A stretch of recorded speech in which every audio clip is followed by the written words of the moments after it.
Many people know the story of the Titanic. It was a huge, beautiful ship. People said it was unsinkable. But on its first journey, it hit a giant iceberg and sank in the cold Atlantic Ocean. For a long time, people believed this was just a sad accident. They thought it was a story of nature against a great human creation. However, that is not the whole story. The sinking of the Titanic was not just bad luck. The truth is much darker. It happened because of human mistakes and bad decisions. It is a story about pride, when people think they are too smart to fail. It is also a story about greed. Recently, new evidence was found.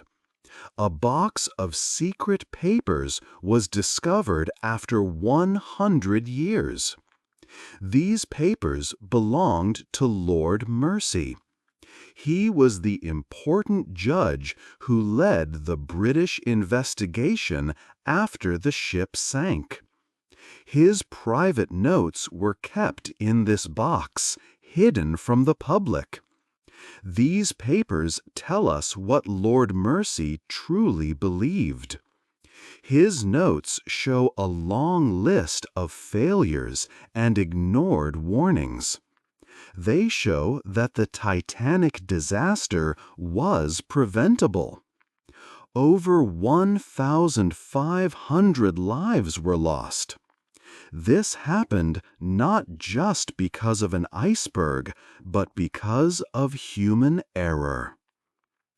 2. A big new ship. In the early 1900s, two big shipping companies were competitors. The Cunard Line had the fastest ships. The White Star Line had a different idea. J. Bruce Ismay, the chairman of the White Star Line, wanted to build the biggest and most luxurious ships in the world. He met with the shipbuilders from Harland and Wolff. Together, they planned 3 enormous new ships. The second of these ships was the Titanic. The Titanic was a very special ship. It was huge, at 882 feet long. It had 9 decks for about 2,400 passengers and 900 crew members. It was the largest moving object ever made. For rich first-class passengers, the ship was like a floating palace. It had a swimming pool, a gymnasium, a Turkish bath, and beautiful restaurants. People said it was the best ship in the world. The Titanic was also famous because people said it was safe. A magazine called it practically unsinkable. Soon, everyone just said it was unsinkable. The ship had a special design to protect it. The bottom of the ship was divided into 16 separate parts. These were called watertight compartments. If there was a hole in the ship, big steel doors could close to stop the water. The ship could still float even if 4 of these compartments were full of water.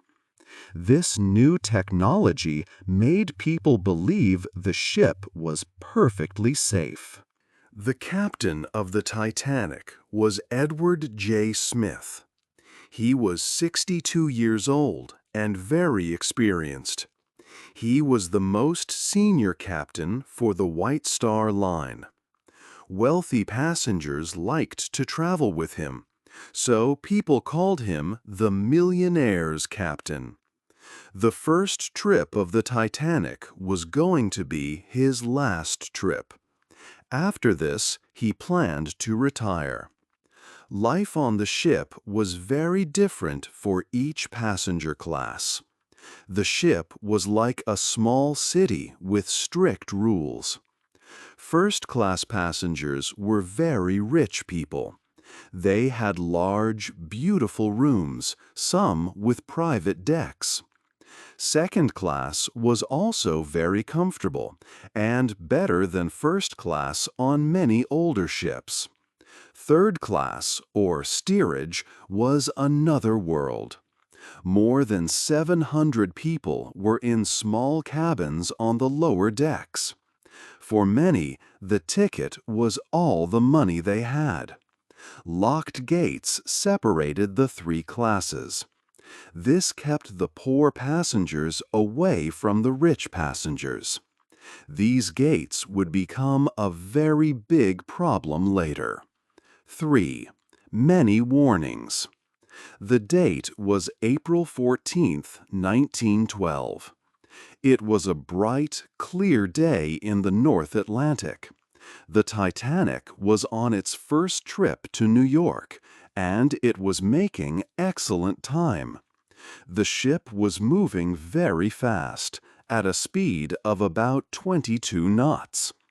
For Captain Smith and his officers, everything seemed perfect.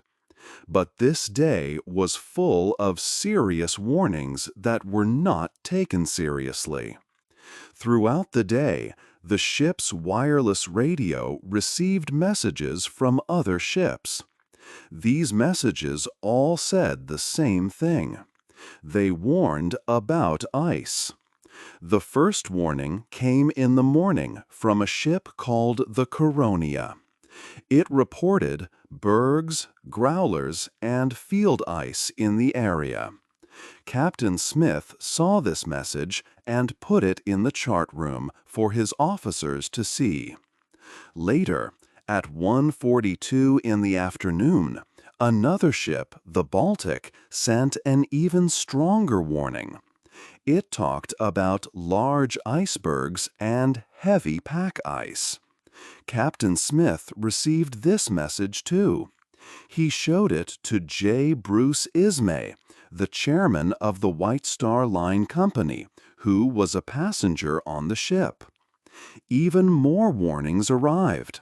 A very important message from the steamer Masaba described a huge field of ice. This ice was directly in the Titanic's path. But this message never reached Captain Smith on the bridge. Despite knowing about the danger, Captain Smith made a fatal decision. He did not slow the ship down. The normal practice for any ship captain was to reduce speed when sailing near ice. But the Titanic continued at nearly its top speed into the dark, cold night. Why did he do this? Some people believe there was pressure to arrive in New York early and make news. Others think Captain Smith was simply too confident in his new, unsinkable ship. He had sailed these waters for many years.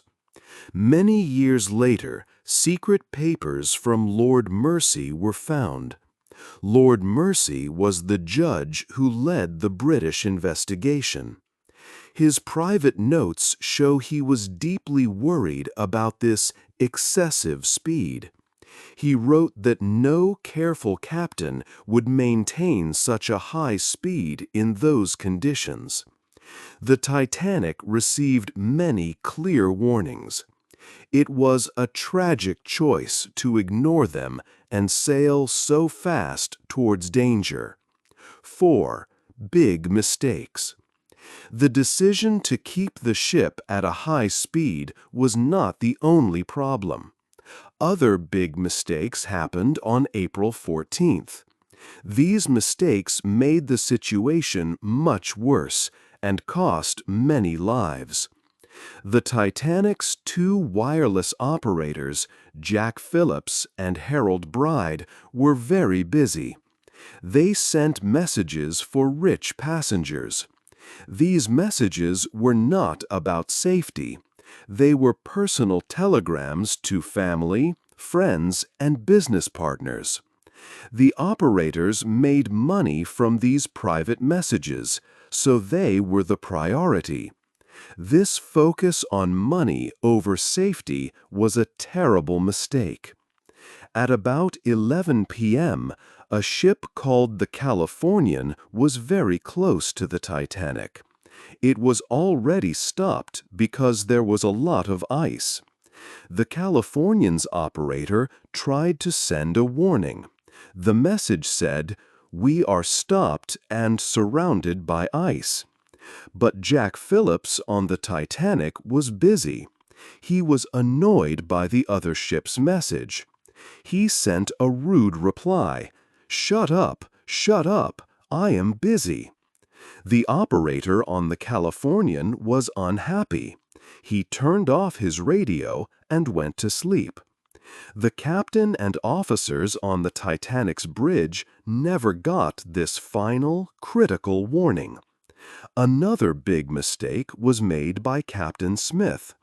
A lifeboat drill was planned for Sunday, April 14th. A drill is a practice for an emergency. It helps the crew learn what to do. But Captain Smith decided to cancel the drill. Because of this, the crew did not practice how to use the lifeboats. They did not have the right training for the ship's new equipment. This lack of practice created confusion when the real emergency happened.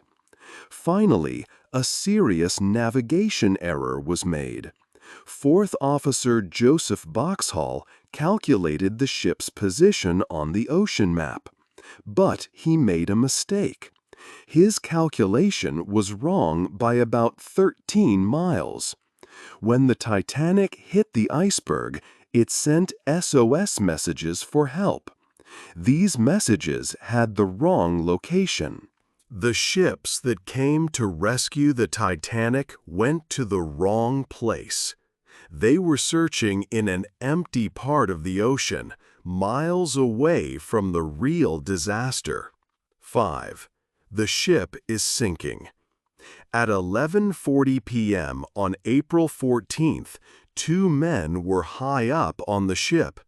They were the lookouts. Their job was to watch for danger. Suddenly, one of them saw something big and white in the dark water. It was a huge mountain of ice. "Iceberg right ahead!" he shouted into the telephone. On the ship's bridge, First Officer William Murdoch heard the warning. He had only seconds to act. He gave orders to turn the big ship, but it was too late. The Titanic was too big and moving too fast. There was a strange, long, grinding sound. The side of the ship scraped against the giant iceberg. Many passengers did not feel a big crash. Some felt a small shake and thought nothing of it. They did not know there was a very serious problem. But below the water, the iceberg made a long cut in the ship's side. Cold seawater started to pour into 6 of the ship's watertight rooms. The ship's designer, Thomas Andrews, was on the Titanic for its first trip. He was a very clever man who knew everything about the ship. He went with Captain Smith to check the damage. Andrews quickly understood the situation. The ship was designed to float if 4 of its special rooms had water. But now 6 of them were filling with water. Andrews looked at his building plans and told the captain the terrible news. The unsinkable ship was doomed. It was going to sink. And it would happen very fast. in maybe 90 minutes. Panic slowly started on the decks. The crew told people to put on their life jackets and go to the boat deck. But the evacuation was not organized. It was chaotic. People were confused and very scared. The crew was also not prepared. Captain Smith canceled the lifeboat practice drill that Sunday. Because of this, many crew members did not have the right training. They did not know how to lower the new lifeboats correctly and quickly. There was another bigger problem. The Titanic did not have enough lifeboats for all the passengers and crew. There was only space for about 1,178 people, but there were over 2,200 people on the ship. This was a terrible failure. The situation became even worse. Because of the panic and poor training, many lifeboats left the ship half empty. The crew was afraid the boats would break if they were full. The first lifeboat to leave had space for 65 people, but only 28 people were in it.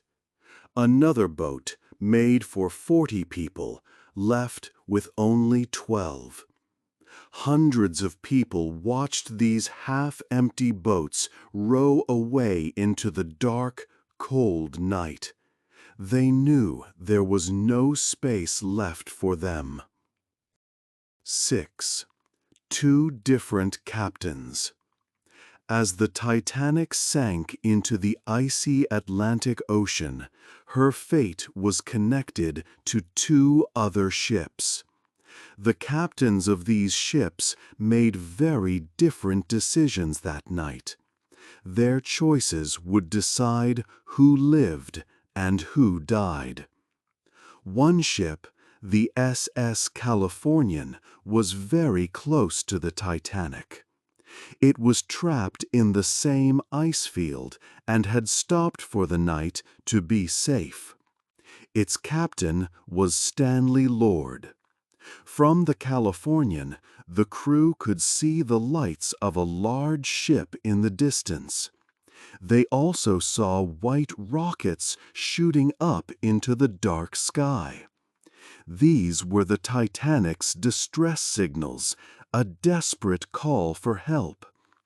But Captain Lord made a terrible decision.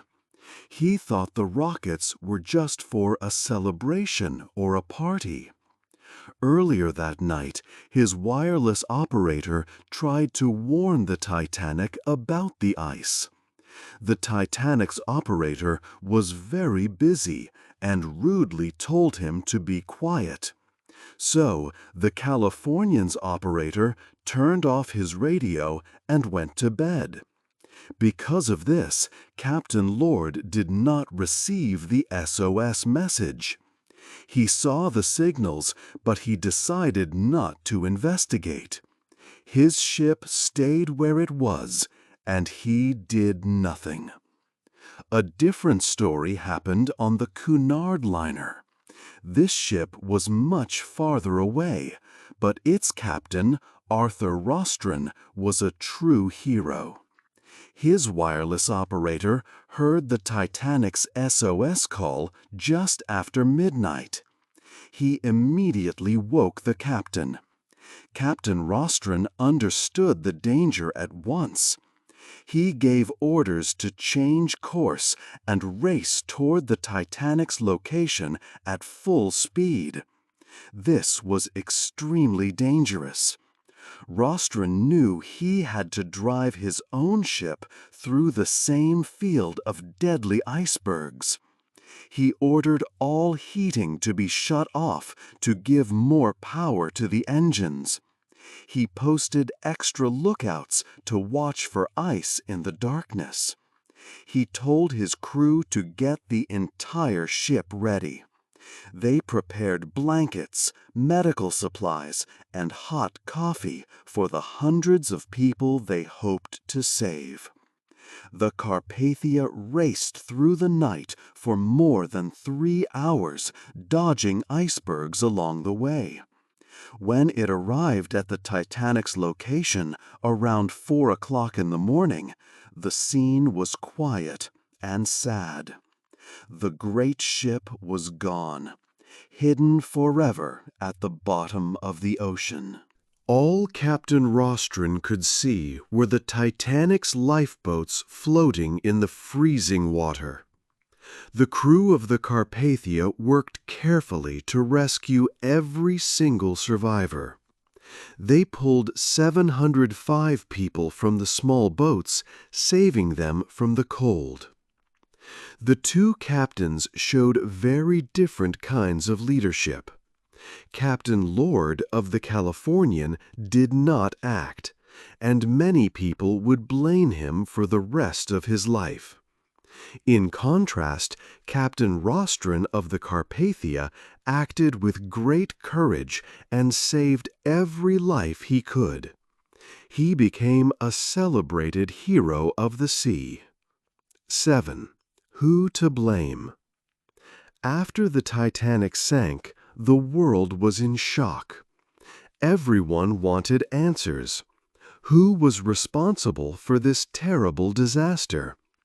To find the truth, two big official investigations, or inquiries, started. One was in America and the other was in Britain. The American inquiry began very quickly in New York. The leaders were aggressive and asked the survivors many hard questions. They especially focused on J. Bruce Ismay, the chairman of the White Star Line. The American public was angry and wanted to find a single person to blame for the tragedy. The British inquiry was different. It was very formal and detailed. A respected judge named Lord Mersey was the leader. He looked at every small detail of the disaster. However, there was a big problem. The same British government department that said the Titanic was safe was now part of the investigation. This was a conflict of interest. They did not want Britain to look bad. They wanted to protect the country's reputation as the world's leader in shipping. For over 100 years, the full truth of this inquiry was a secret. Then, a lost box of Lord Mersey's private papers was discovered. In his secret notes, Mersey wrote what he really believed. He wrote that Captain Smith was completely wrong to sail so fast in an area with ice. He knew that the company and crew made many serious mistakes. But Lord Mersey's official public report told a different story. The report was very careful with its words. It said that the high speed was normal for ships at that time, so it did not blame Captain Smith directly. It was a diplomatic report, written to protect the reputation of Britain and its shipping companies.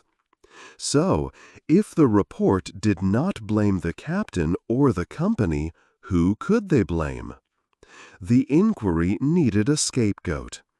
A scapegoat is a person who unfairly gets all the blame for a problem that others also caused. They chose Captain Stanley Lord. He was the captain of the SS Californian, the ship that was stopped in the ice nearby. It was convenient to blame Captain Lord. The inquiry decided he was the main reason so many people died because his ship did not come to the rescue. This was very unfair, but it worked. Blaming Captain Lord took the focus away from the other, more difficult problems: the high speed, the lack of lifeboats, and the ignored ice warnings. Captain Lord became the fall guy for the entire disaster. 8. The true story. For 73 years, the Titanic was lost. It rested deep at the bottom of the Atlantic Ocean, more than 2 miles under the water. Many people thought no one would ever find it. Then, in 1985, an explorer named Robert Ballard and his team finally found the wreck. They used a special robot submarine with cameras. The pictures showed that the giant ship was broken in 2 large pieces on the ocean floor. Seeing the famous ship again was a very important moment in history. The discovery also changed an important part of the story. It showed that the Titanic's SOS position was wrong. The ship was actually 13 miles away from the location it sent in its distress calls. This new information helped Captain Stanley Lord of the SS Californian. For decades, people blamed him for the tragedy. They said his ship was very close and did not help. But the wreck's real location showed his ship was much farther away. He could not get through the dangerous ice to reach the Titanic in time. Many years after his death, his name was finally cleared. The Titanic disaster was terrible, but it led to good changes that made the sea safer for everyone. Because so many people died, new international safety rules were created. The most important rule was that all ships must carry enough lifeboats for every single person.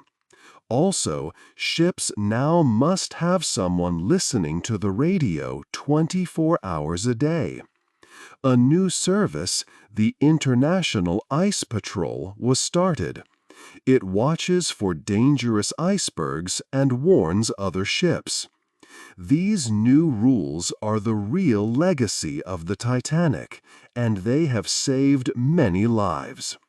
What do you think is the most important lesson from the Titanic story? Hey there! Just a second before you go. If you learned something new today, please give this video a like, write your thoughts in the comments, and subscribe to the channel. It only takes a second, and it really, really helps to create even better English videos for you. Your support means the world. Thank you.